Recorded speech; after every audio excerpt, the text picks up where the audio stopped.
This is the introductory video for Mr. Loftus's National 5 Maths Percentages videos. So, continuing the course, we've decided to do percentages next. It's not a very large part of the course and the majority of it is revision. Okay, so hopefully that will be useful to us. This will probably be broken into 3 videos, the first of which is this on just revision of how to find percentages and so forth, and possibly a 4th final video on past paper examples and preparing you for the homework exercise. So for this video, if you are copying the notes yourself, which you do not have to, if you're wanting to try the examples, you will need a calculator at some point. Have a pen or pencil handy and use your notes jot from class. So in this video, we're going to look at the following 3 things. So first of all, in the revision, we're just going to find a basic percentage. So as I've already said, something that you should be aware how to do, hopefully something that you can remember how to do and possibly even do mentally without having to think much about it. Then secondly, finding a percentage using a calculator, which is why this is here ready to go. And then finally, expressing one number as a percentage of another. So for example, if you got something like 33 out of 40 in your last homework, would you be able to put that into a percentage yourself? Hopefully you will. So that's what this video is going to focus on. So let's begin with that first example. So finding a basic percentage. Let's go for, as I've said, something basic. Go for example 1. As I said, you can copy these in as you go if you like, or you can just follow my notes because these will be stored as videos and probably on my YouTube channel once we have a decent bank of them. So basic percentage, let's go 75% of, and we usually like to go for a real quantity here, so a distance, an amount, maybe a weight, and probably the most common one we use is money. So let's go 75% of £600. Okay, so how do we find 75% of £600? Well, you've got different ways of doing it. I would say the easiest way is always to identify what percentage you have. Is there an easier way to find 75% of something? Well, if you're a fan of fractions, hopefully that's screaming out to you that 75% is the same as 3/4 of £600. Notice we have an equal sign here because those two things are equivalent to each other. They are equal. We're not saying that we can change this into 3/4. We're saying that's the same thing. Okay. So finding 3/4 of something, well, let's just take this 3/4 out of the side. How do you find a fraction of something now? We've changed our question from a percentage to a fraction. Well, hopefully we know that to find the fraction of something, we divide by the bottom, but we're not going to call it the bottom, we're going to call it the denominator. And then we multiply by the numerator. Okay, as I said, this video is all revision. This should be revision for us. So divide by the denominator and multiply by the numerator. So notice now we have an arrow. We're not going to do an equivalent line here. We're going to change it and we're going to do a new step. So if I find 3/4 of something, let's divide by the denominator, which would be the 4. So we're going to take the £600 and we're going to divide it by 4. Again, do that whichever way you like. Hopefully 660 is a nice number for us. Split it into 4, quarter it. A quarter of 60 is 15. Quarter of an hour is 15 minutes. So a quarter of 600 must be 150. Okay, so we've divided by the denominator. We now need to multiply by the numerator, which is 3. So we just need to then do 150 multiplied by 3, which finally gives me 450. Again, that should be a basic calculation for us. Remember, put it back into the context of the question. We're talking about £600, so let's put a pound sign in front of that. And that's it. That's how we find a basic percentage of something. Okay, let's go for example 2, which is how to find a percentage using a calculator. Now, of course, you could have did that first example with a calculator, but we didn't need one, so we didn't use it, but we will for this one. So again, let's take something that isn't a nice round percentage like 75 or 50 or 10 or 20. Let's go for completely random number. Let's go for 23%. That's not going to be a nice fraction because 23 is a prime number, so we're not going to be able to simplify that out of 100. Okay, so let's go for 23% of, again, let's keep it money, but let's go for a more difficult number than 600 as well. Let's go for £1,160 and 84 pence.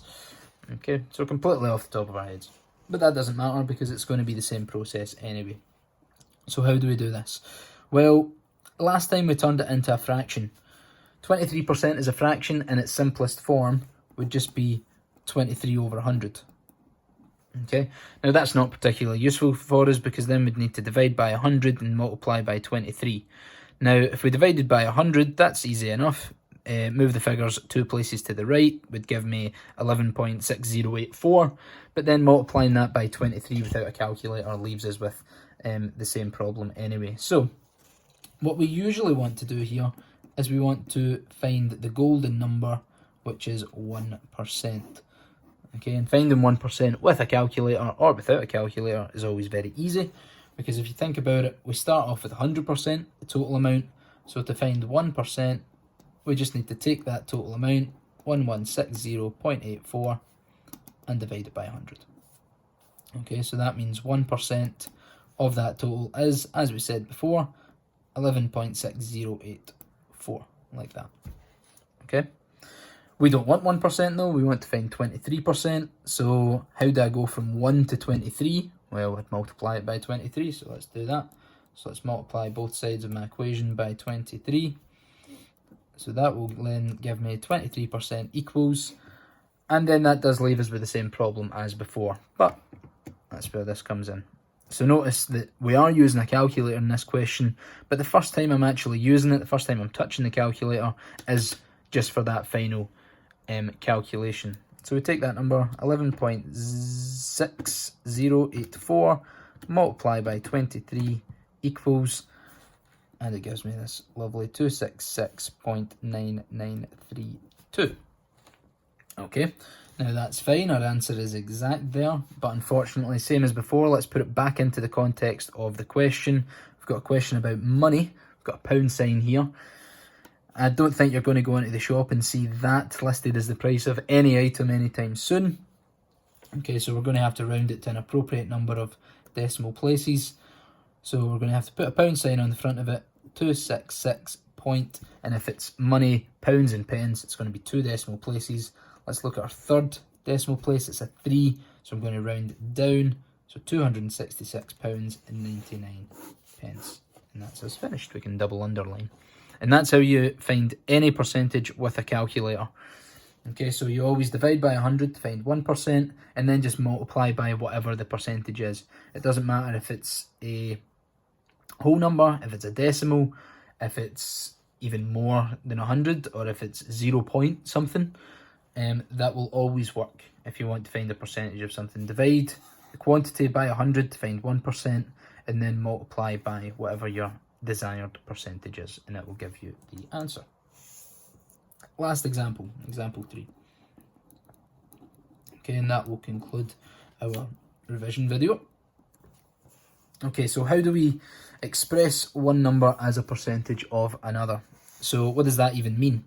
Well, the example I gave before was if you get a certain mark on a test, for example, can you express that as a percentage? So it's all well and good saying you got 50 out of 75 on a test, but what does that mean as a percentage? Are you in that A range, B range, or do you just want to know, is it more than half, or something like that? So let's just go for our example being express 58 out of 75 as a percentage.